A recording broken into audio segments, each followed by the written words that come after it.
So a little bit of an update on the Titan. So I was halfway through, I just got it set up on the 27.5, like 27.5 rear, 29 front, so mullet setup. Spent a bit of time up at Horsenals getting it ready, and then I took it to Fox Creek. Did a couple of shuttles at Fox Creek on it. Felt good.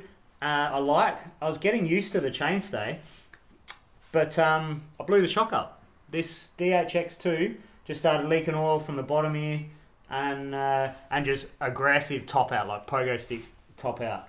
So off to Cyclinic, and I've just got it back now. So that's why I haven't continued that test, obviously. Left you guys in the lurch a little bit with that, but doesn't matter. So we're back now. But just quickly, these new Fox shocks, they seem to be problematic. I don't know, I'm not too sure, but the one that was on the pivot had the same topping out on the rebound. It wasn't blown, it wasn't... Oh, actually, it was leaking a little bit of oil. That shock did have a little bit of oil coming from it. I let Mikey know, you know, probably worth warranting it, whatever, but I'm not sure. Not sure what he did with it. But I think they're a bit problematic. I think these new Fox shocks are a little bit... they don't last very long until before you need to service them again. So, tell me if I'm wrong. Hit me up in the comments if you've had a bike with this shock for a year or a year and a half and still feels flawless or whatever. But yeah, for me, this is the third DHX2 I've been on, and all of them have had this little rebound thing, which is the same as what I had with my Cane Creek. I had the Kitsuma, I had a little bit of a top out on the rebound. I'll release that video soon. Talking about that one. But I'm not into these new Fox shocks at all. Not into them at all. I don't think they're good.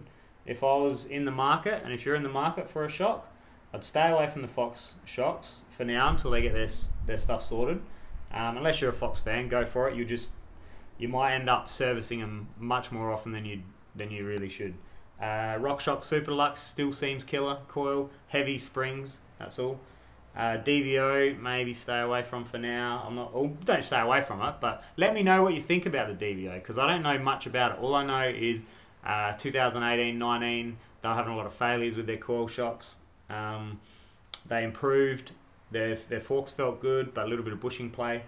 And their newest shock, I'm not sure exactly which model it is, but a friend of mine's had a couple of troubles with that as well. I think Öhlins, RockShox, EXT are obviously a pretty high-end sucker. I don't think I'd go the push. I think it's really heavy, and there's a lot of square edges on it, like a lot of sharp edges on it that stick out, take a fair bit of space. So I was knocking if I didn't have knee guards, I would have sliced my knee open multiple times on that Yeti with the push shock. I think it's RockShox Super Deluxe, Marzocchi Bomber, which is obviously a Fox as well. But it's a simple Fox. It's a simple, Fox van. The new DHX Fox probably would be good and reliable. You just got to get the tune right because they're heavy on the high-speed compression again. But I guess, enough rambling about rear shocks. Not trying to make any enemies, but I just don't think the quality is as good as the 2018, 2019 kind of Fox stuff. I never had really any trouble with that stuff, except for a sticky where you got the low and high speed compression. It was stuck and you couldn't separate the two. You couldn't spin them individually.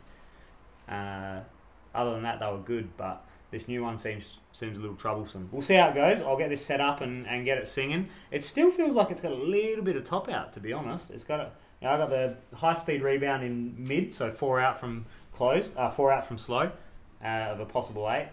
And the low speed rebound is to taste. I haven't really been out on it since I've put this. I've literally just put it back in, but it doesn't catch the force at the top again. It's topping out. It's weird. This is what my Kitsuma was doing. Probably just needs a run. It probably just needs to be thrashed and bedded in. We'll see how it goes after a couple of days. If not, I'll do some more reading, see what's going on. But we're back in the swing of it. Banshee's back on. I'll go full 29er now. I do like the 27.5, but I do like the 27.5. But I put it on my bike, on my Slash. I went 27.5 on my Slash, So this thing climbs quite well as a mullet. I put the mullet on my slash, and it climbed like a pig. It was much slower than my full 29er version. So very noticeable.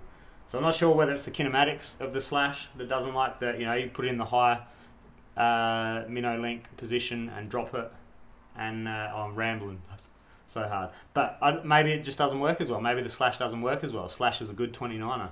So we'll see how this goes as a 29er. I think it's going to be a bit tall in the back, but it might balance things out.